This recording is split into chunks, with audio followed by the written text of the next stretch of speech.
I was signing my divorce papers at my own engagement party. Let that sink in.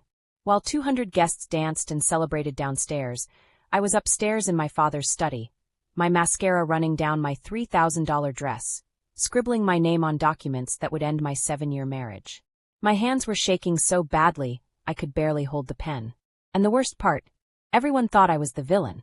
My soon-to-be ex-husband Blake was downstairs playing the victim, telling everyone how I'd abandoned him, how I'd chosen my career over our marriage, how I was cold and heartless. Meanwhile, I was up here, 23 floors above Manhattan, drowning in paperwork and champagne, trying to figure out where everything went so catastrophically wrong. But here's the thing about rock bottom. Sometimes there's a trapdoor that leads somewhere even deeper. Or in my case, somewhere that would change everything I thought I knew about my entire life. My name is Emma Caldwell, and 48 hours ago, I thought I had my life figured out. I was a senior associate at Preston & Walsh, one of New York's most prestigious law firms. I worked 80-hour weeks, I hadn't taken a vacation in 3 years, and I was damn good at what I did. My apartment overlooked Central Park. My closet was full of designer suits. My calendar was booked solid for the next 6 months. I was living the dream, right? Wrong. Blake had been my college sweetheart. We'd met at NYU, got married right after graduation, and spent the next 7 years slowly drifting apart. He was a freelance photographer, talented, passionate, and increasingly resentful of my success. Every promotion I earned felt like a personal attack to him. Every late night at the office became ammunition for our fights. "You care more about billable hours than you care about us," he'd said during our last real conversation, 3 weeks before the party. And maybe he was right. Maybe I had let my ambition swallow everything else. But I couldn't just turn it off. I'd worked too hard to get where I was. The engagement party, you're probably wondering about that, right? It wasn't mine. It was for my younger sister, Jessica, and her fiancé, Trevor. My parents had planned this elaborate celebration at Dad's penthouse in Tribeca. 200 of their closest friends, a string quartet, catering from that new French place everyone was obsessed with. The works. Blake and I had agreed to put on a united front for one night. Just smile, make small talk, pretend everything was fine for Jessica's sake. We'd tell everyone about the divorce after the party. But Blake had other plans. I was standing by the bar, nursing my 3rd glass of champagne, when Blake cornered me. "We need to talk," he said, his breath smelling like whiskey. "Not here," I whispered, glancing around at the crowd. We agreed. "I'm done with agreements, Emma. I'm done with your schedules and your plans, and your need to control everything." He pulled out a manila envelope from his jacket pocket and thrust it at me. "What is this?" "Divorce papers. Already filled out. I just need your signature." My stomach dropped. "Blake, this isn't. Sign them. Tonight. Or I'm going to make a scene that will ruin your precious sister's party." I looked into his eyes and saw something I'd never seen before, genuine hatred. This wasn't the man I'd married. Or maybe it was, and I'd just been too busy to notice him changing. "Where?" I asked quietly. "Your dad's study.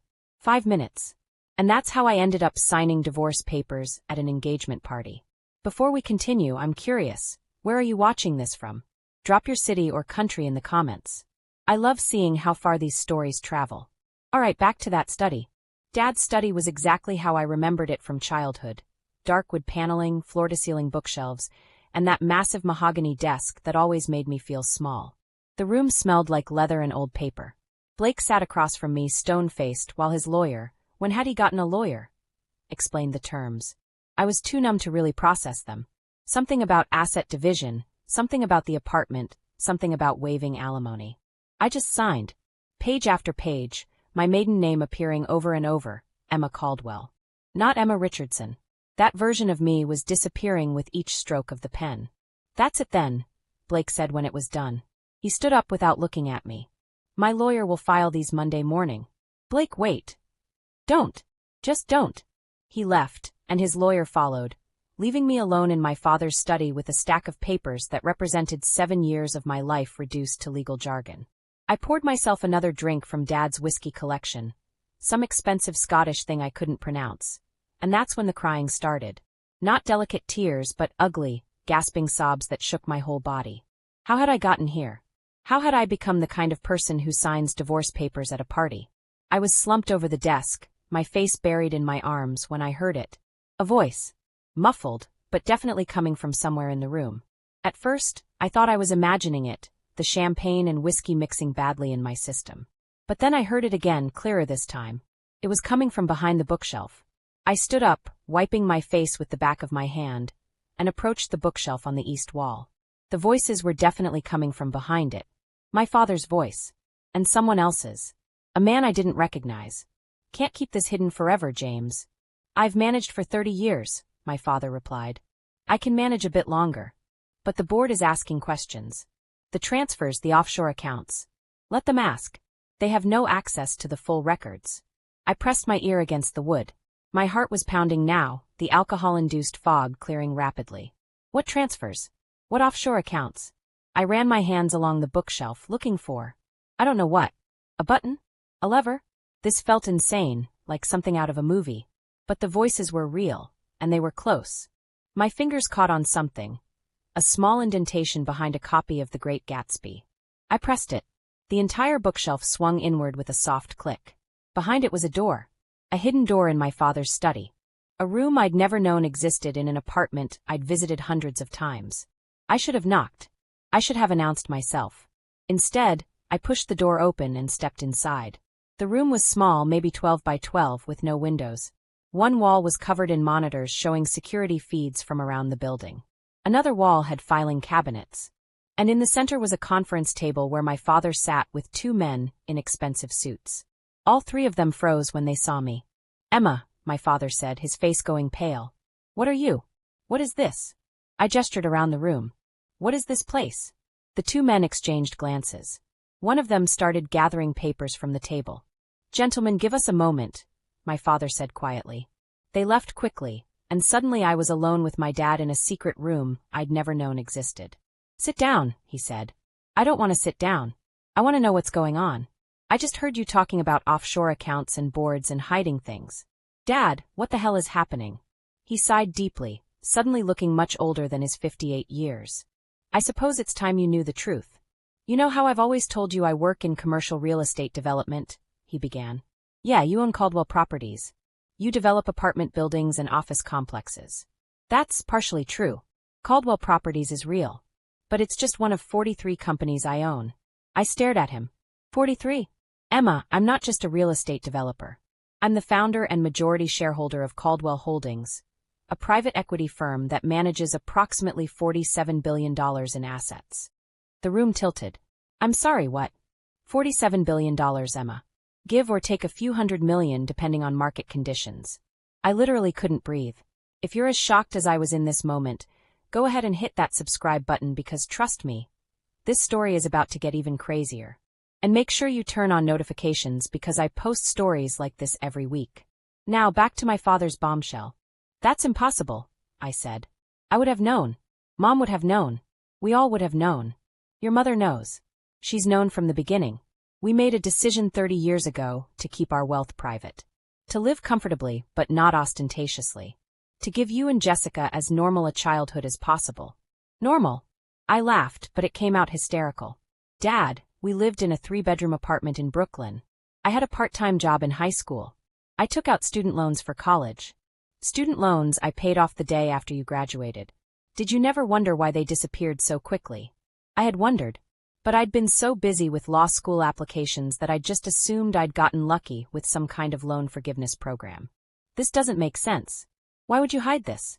Why would you make us struggle when you had? I couldn't even say the number. It was too absurd. My father stood and walked to one of the filing cabinets. He pulled out a folder and handed it to me. Open it. Inside were newspaper clippings. Old ones yellowed with age. The headlines made my blood run cold. Billionaire's daughter kidnapped for ransom. Wealthy family's son dies in suspicious accident. Heiress commits suicide amid pressure and scrutiny.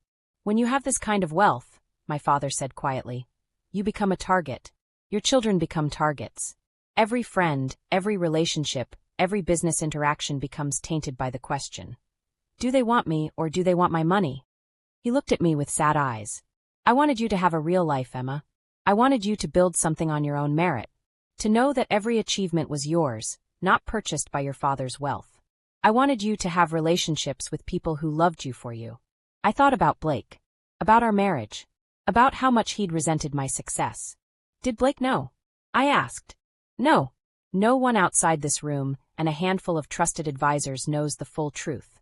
I sank into a chair, my mind reeling. Why are you telling me now? I asked. Because you're 30 years old and it's time. And because. He paused, looking uncomfortable. I'm stepping back from active management of the companies. I need a successor. Jessica. Jessica is brilliant, but she has no interest in business.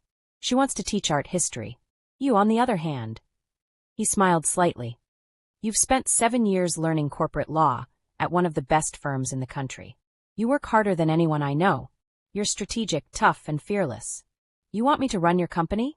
Companies. Plural. And eventually, yes. But first, you'd need to learn the business. Work alongside me for a few years. Meet the key players. Understand the portfolio. I looked down at the divorce papers still clutched in my hand. Blake had called me cold and heartless. He'd said I cared more about my career than our marriage. He'd resented every promotion, every late night, every success. What would he say if he knew I'd just turned down a $47 billion empire? I need time to think, I said. Of course. Take all the time you need. But Emma. He put his hand on my shoulder. I'm proud of you.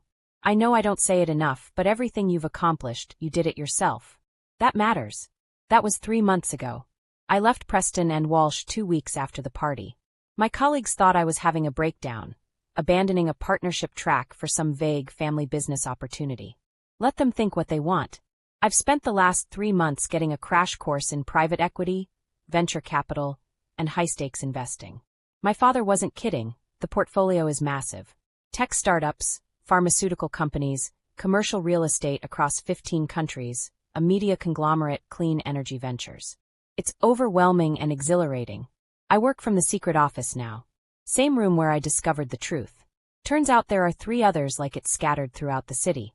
Blake finalized our divorce last month. He sent a text. I hope you're happy with your choices. I didn't respond. How could I explain that my choices had led me to discover I was the heir to a fortune larger than some country's GDP? That I was learning to manage investments that would impact thousands of lives? That I was, for the first time in my adult life, truly excited about my future? I couldn't. Some secrets have to stay secrets. Jessica knows now too. Dad told her right after he told me. True to form, she just laughed and said, "That's insane. Anyway, can you pass the bread?" She's still teaching art history. Still planning her wedding. Still perfectly content with her life. Meanwhile, I'm sitting in a hidden office, reviewing acquisition proposals, and learning to navigate a world I never knew existed. Mom pulled me aside last week and asked if I was okay with how everything had played out. You gave up your marriage and your career path for this, she said. I need to know you don't regret it. I thought about Blake, about the law firm, about the life I'd thought I wanted. I gave up a marriage that was already over and a career that was making me miserable. I told her. I didn't lose anything. I just found something I didn't know I was looking for. She hugged me tight. Your father would have told you eventually. But I think he was waiting for you to be ready. Ready for what? Ready to handle it. This kind of wealth, this kind of responsibility. It's not a gift, Emma. It's a burden. But it's also an opportunity to do something meaningful. Your father has spent 30 years trying to use his wealth responsibly. Now it's your turn. I still think about that night sometimes. About sobbing over divorce papers in my father's study. About stumbling into a hidden room and discovering my entire life was built on a carefully constructed illusion. People ask me if I'm angry that my parents hid this from me for 30 years. I'm not. Because here's what I realized. They gave me something more valuable than billions of dollars. They gave me the chance to become someone on my own terms. To build my confidence, my skills, my character without the weight of wealth defining me. Blake resented my success when it was my own hard work. Imagine how toxic our marriage would have been if he'd known I was an heiress to $47 billion. I would have spent my entire life wondering if people loved me or loved my money. Every friendship would be suspect. Every romantic relationship tainted by doubt. Instead, I got to be just Emma. Just a hard-working lawyer trying to make her mark on the world. And now I'm still just Emma. But I'm Emma with the resources to make a real difference. Emma with the power to invest in clean energy, support medical research, fund education initiatives. My father was right. Wealth isn't a gift. It's a responsibility. And I'm finally ready to handle it. Last week, I had my first solo meeting with our board of directors. They're all men in their 60s, skeptical of my father's decision to bring me into the fold. One of them actually asked if I was serious about this, or if it was just a phase. I smiled and presented a detailed analysis of an underperforming subsidiary, complete with a restructuring plan that would increase efficiency by 30% while protecting employee jobs. The room went silent. Then the CFO said, "Well, she's definitely James's daughter." "Yeah, I am. I'm James Caldwell's daughter. I'm a divorced woman who spent years being called cold and heartless for having ambition. I'm a former lawyer who gave up partnership for something bigger. And I'm the future CEO of a $47 billion empire that the world doesn't even know exists." Not bad for someone who was crying over divorce papers just 3 months ago. So here's what I learned from all of this.